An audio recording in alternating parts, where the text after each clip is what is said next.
guys. The official Bat Cave. That I went to Coachella back, well more than 25 years ago. I think it was like the first Coachella. Me and a couple guys from UCLA hopped in a car, GDIs for those that know what that is, and we saw Rage Against the Machine and Tool and Ben Harper, Underworld, so many good acts. And then we slept in our car and we couldn't breathe by like 7:30 in the morning. It's different now. When you can have not an RV, but when you can have your situation better, it definitely changes everything. But it's all about value. So I'm here to talk about value at music festivals, and value in the Derby, value in horse racing, value in betting, value in everything, because it's all the same frequency. So I ended up coming to Coachella last second. It was one of those things where I was working. I did a little tournament yesterday. Actually, I ended up playing the Keeneland one just because. And then I was right. It took 10x to get to your prize money. So why do that? You can just play it in the cash pools. You don't need to play the tournaments. But I did that because I liked it enough. But I also was shooting low because I felt like 5 to 1 would be enough.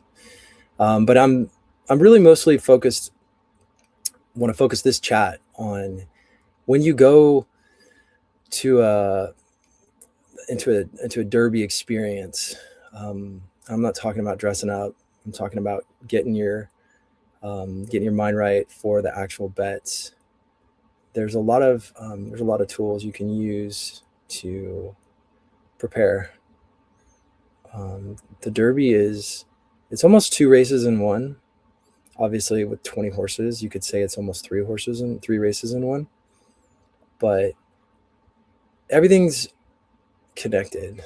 Coming to a music festival in the middle of the desert, renegade style, last minute, and I'm a value player. And what that means is when I'm looking to buy tickets, I go on StubHub and they're like 1,000 or it's ridiculous. And I don't even care about the acts that much. But when you think about the headliners are the favorites. And a lot of people want to go pay to see Justin Bieber, who was out last night. And by the way, I'll share with you a little bit of the journey to Coachella here. This is the rig, the Bat Cave, and you can roll out and you can get to these remote destinations. Well, last night it was crowded. I mean, it took about an hour to find parking, and I got in really, pretty late, and ended up having to scalp tickets, which I think is a better way to do things, especially if you don't really care. But the goal is to have a good time. Go to Coachella, you're kind of in this parallel universe. First of all, most people at Coachella don't really talk to each other. It's not like Burning Man. It's not like a lot of good consciousness. It's not like a lot of good people that really want to connect with something more than themselves trying to be validated. But Coachella has a spark. It's not necessarily like my vibe, but this stage is. And this is an example of finding value at Coachella. I look for the music that really hits me hard. Obviously, a Burning Man kind of guy is going to like house and techno and bass music.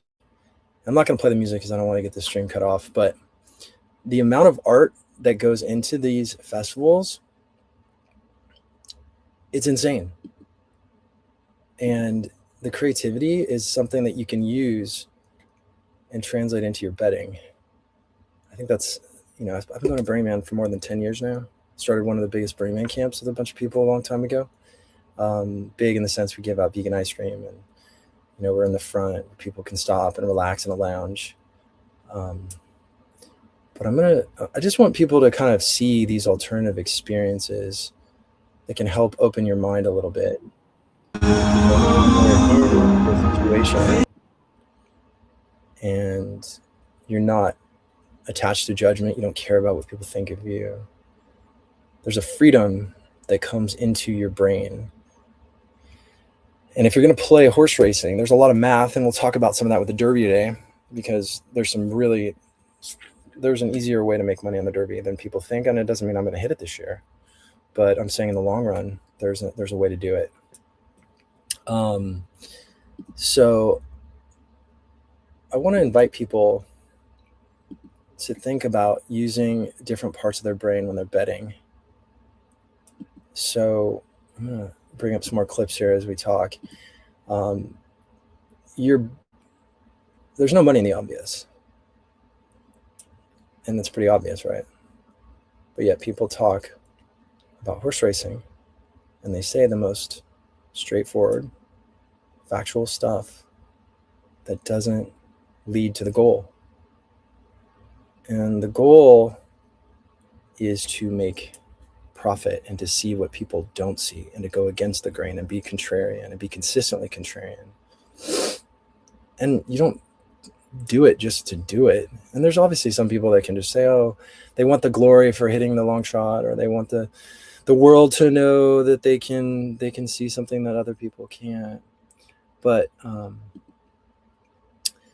actuality, there's a benefit to going contrarian. I'm trying to bring up more clips here from last night to make things a little more interesting. But it was cool. What you think about the Derby? When you get into horse racing, I do it too. You're always thinking about it. You see a horse and you think something. You think something's related. You think there's some kind of communication happening. But the mind, like Einstein said it best, you don't solve problems by taking them straight on.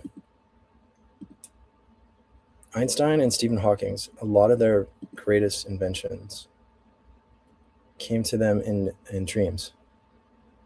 I think some people know that.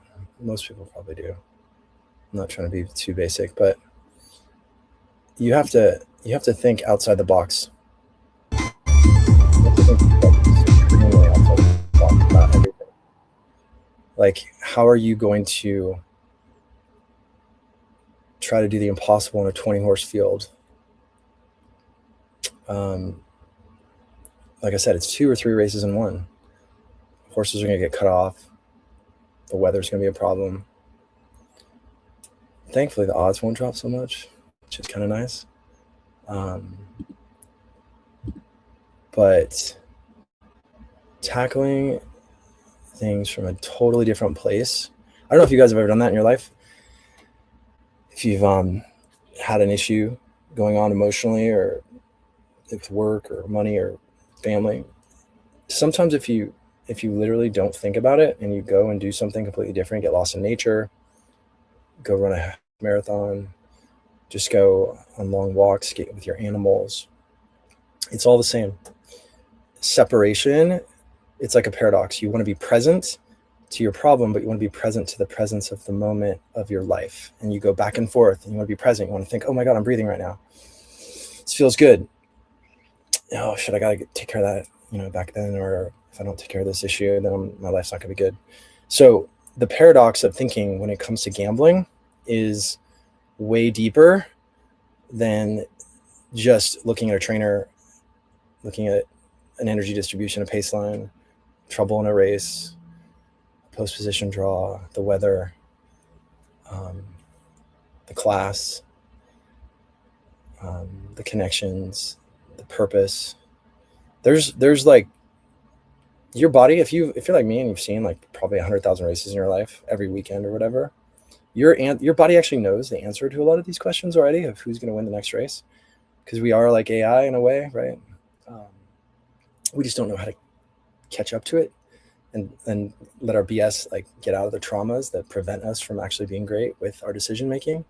And so when you think about betting on a horse, it's the same exact thing as what you're going to be doing with your time. how you're going to be respecting other people, how you want to be respected, what energy you're giving off. Yeah, it's going to be a little hokey what I'm saying. But if you're the guy that's partying hard on Friday night, and don't get me wrong, like there's a way to do that, and that can maybe minimize alcohol so that you're not a wreck the next day. But if you're the guy that's, or woman that's out there with, not a care in the world on Friday night, it's going to translate into how you bet, and it's going to translate into how you make the decision when the moment's there. But reading a lot of famous books and stuff, and Tao and the Art of War and stuff, preparation is so important. So you have to be prepared for the Derby. When I say that, you have to be prepared for horses scratching that can affect the pace. You have to think about horses that might be acting up in the race, before the race. You have to think about what's going to sway your opinion. Are you going to be betting a horse more or less because the odds are drifting higher or lower? You have to think about that in advance. You don't have to, but why wouldn't you? If you're going to take this game serious, and again, my goal is to help the small person. Like I want the smaller bettor to at least have a fighting chance against the CAWs and the smartest people in the game. So this conversation is parallel to the tournament guys, but obviously there are competitors, but it's the everyday bettor. Like, what are you telling yourself when you're looking at the horse races? Are you looking at the morning line first and trying to feel good about yourself? Oh my God, I thought the horse would be 10-1 too, and he is 10-1. Good, I'm smart. Or are you somebody that can not even look at the morning line and look at the races a couple days beforehand and identify your horses and put them in boxes and say, okay, I'm betting this horse at these odds, exactly those odds. And I mean exactly. And that's why the odds drops is a problem. But if you have the structure, then you can track yourself. If you don't start putting numbers to things, you can't track yourself. If you're not tracking yourself, you're not taking the game for profitability, which is fine. Have a good time. Go crack jokes. Pretend like you're, in college. You're after a game. It's the frat party. I mean, God knows I was at UCLA and quite a few of those, and actually in leadership as well. But I would say the cool guy that wants to have the horse, tell their friends, and is doing it to try to be good, that's a frequency. It's just like in business. There's certain people who can crush it. It doesn't matter. I'm talking about the bell curve. I'm talking about the clustering of the most successful people at anything. A lot of them have a lot of common threads. Obviously, they have a desire to win. They're perfectionists. They work harder than anybody else in the world at what they do. But they have a different mindset, and they don't let a lot of distraction in just so they can get a few laughs. And I know that's a little sober, and I am pretty sober, but I drink once in a while, but not at the track. So I want people that are going to the races and they're going to the Derby. Have a good time. Do your thing. Have fun. But when it comes to betting, you can think of it like church. You can think about like having your sermon. You can think about having your message. What is it that you're setting out to do with yourself on that day?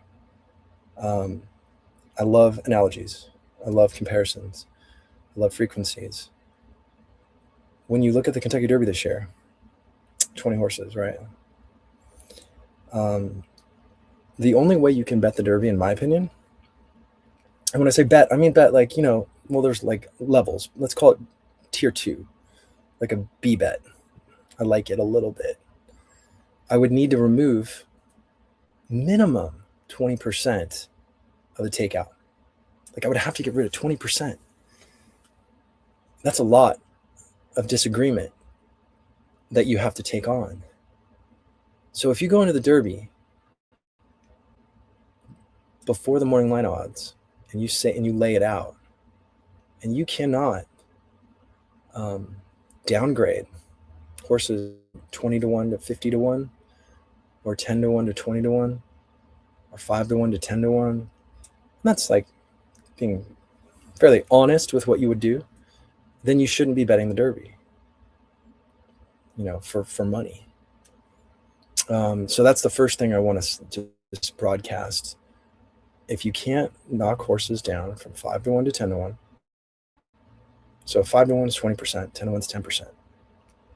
In the Derby, if you cannot knock the top two favorites that are probably going to be around 4 or 5-1, if you can't logically put them at 10% right now, there's no reason you should be betting the Derby. Unless you're going to smash or trash 3 or 4 other horses and say that they're 21 shots that really should be 51 shots. And even that is going from 5% to 2 or 3%. So you're only like, if you shaved off 3 horses from 20-1 at 5% to 30-1, or let's say 50-1. So from 5% at 20-1 to 50-1 at 2%. If you really felt a horse had a 50-1 shot, you were good. It's hard to get accurate with those probabilities at that level. That's a 3% savings. Try doing that 7 times in the Derby to get to the same equivalency as knocking the 2 favorites from 5% down to 10%. So if you're going to knock Renegade or Commandment to 10%, you think that they should be 10-1. If you thought that, then you can bet the Derby modestly. And that's like the discipline I'm trying to explain. And I know that this is going to get boring, hearing me talking all the math and trying to make it sound like I know so much. And I mean, to be honest, I have dedicated my whole life to this, and it's not coming from arrogance. When I talk this way, it's like genuinely, I feel bummed that my fellow horse players who I love and horse women, that just, they don't take betting seriously. And I just wonder why. Why is it so hard to put a number on a horse? Why is it so hard to set boundaries? Everybody can set boundaries in their life. When I go to Coachella, and I drive all the way out here a couple hours from Del Mar, and I decide last minute I'm going to do this, I have a boundary. I'm not going to spend $1,000 for a Coachella ticket and getting in at 9:30 p.m. I don't care about Justin Bieber. I know that some people do. Actually, some girls I'm talking to do. But the value line for me was, okay, spend $400. I'm not going to pay a scalper more than $400 to get into Coachella last night. And it's a little interesting how it all unfolded, but I met somebody else that was trying to come in last minute, and there's nothing on StubHub. There's like a $20,000 ticket and a couple of $2,000 tickets, and it's the second last day, and it's all value, same exact thing. Value mentality. I'm going to show up at a festival. I announced to myself, I'm going to set a boundary condition. I ended up paying a couple, like $100 and something bucks, and the guy was like, you know what, dude, just take it. He's like, just take the bands. And I was like, he's like, take care of this money and give it to, do something good with it. And it was really cool because I almost bought a band from another guy for $200 who ended up he got seduced by somebody else. And I don't understand it. There was a woman that was pretty upset because she got scammed. And so she was waiting for her sister or whatever. And I had just talked to her almost like right before I met this guy. And I ended up, I'm like, you know what? Just give $100 to her. She got scammed. And it was like trying to set a boundary condition for myself. Now, in hindsight, I probably should have just given her my band. I was thinking about that. And then I ended up having to go get it reset because he didn't, whatever. And then she was gone. But the vibration for me is the magic. So mentality. Can I be clear? Can I be present? Can I follow what's going on? What is actually happening in a horse race? What is actually the truth? What is the outcome based upon? And can I figure it out? Because a lot of times I can't. I can't figure out probably 70% of the horse races. So I have a mentality around value. I have a mentality around kindness. And what you give comes back to a point. It's a paradox. Can't give everything away. Can't just manifest. Oh my God, everything's going to come my way if I don't work. But I like to use these analogies because when you get into math a lot, people will get really frustrated. Why is it so hard for every single person in horse racing, when they say a horse's name, to say an odds? Every single horse. Every single time. When you can do it 2 ways. What would you not bet the horse at any lower than? Or what would you bet the horse at those odds? horse racing has a communications problem for decades. Everyone's afraid that, for good reason, if you don't know how to use odds and if you don't know how to use math and come up with probabilities, practice, write things down, look at your horses, put them into categories, second favorites, first favorites, third favorites, long shots, organize them, see where your sweet spots are, and try to discover like where are your hidden truths, because your brain can only process so much. It can't process the majority of what's going on in predicting a horse race. And that's why everybody loves connections. It's the most logical thing, right? Like, oh, I know this person. I can remember this person's name. I can remember this person won this race. I can remember this jockey won this race. I can remember these two guys together did this thing. I'm not taking away from the gifted athletes or trainers, horsemen. I'm trying to present a different way to communicate about horse racing and a decision that your goal is to make money at. Again, if your goal is not to make money, your goal is to crack some jokes and pretend you're in high school again and sit in the back of the bus and throw some spitwads, or put a little graffiti on the back of the seat in front of you or whatever, whisper and say some stuff or send some weird texts, fine, do that. If you're in this game to get your mind right and your life right, because horse racing is spiritual. I mean, it's taught me everything about my life. It's amazing. That's why I'm doing this too. I want to give back. I want to talk more about this game. There's too many people that have touched my life, and I've been pretty selfish for good reasons, because I've had a lot going on, mentally, spiritually, physically, family, like a lot of stuff. We all deal with that. And it was cool because I did have the pleasure of taking my dad to the Derby years and years before he died. And he's a great guy, big horse player, crazy guy. Doesn't just long shot extraordinaire, but didn't know what he was doing. He would have tickets that would be worth like $30K if they come in on these weird pick threes and pick fours, and then you'd have like, you make nothing if the most logical things came in with his long shots. So you just tie like 3 or 4 long shots together. But he had the right idea around the mind. He was always trying to encourage me to think positive. As one of his license plates said, THNKPOS. And I bought him a hat one year for his birthday or Father's Day that said think positive, and I've started making hats now. It's more fun. Team horses. He had the right mindset. And so if you're not great at picking horses, that's all right. It takes time. If you can't fix your stuff, you can't pick horses. If you want to beat yourself up and celebrate, oh my God, I almost had that horse. Oh, and tell your friends, oh, I almost had this horse. And you watch yourself get friends like this that go to the track, and all they do is repeat them.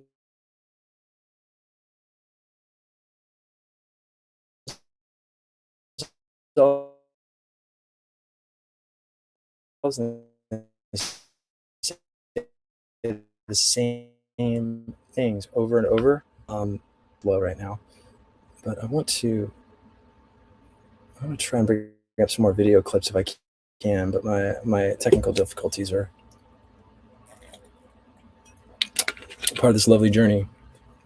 So what I'm going to do is I'm going to just talk a little bit more and hope that my browser will refresh right, because this is sucking up a lot of bandwidth.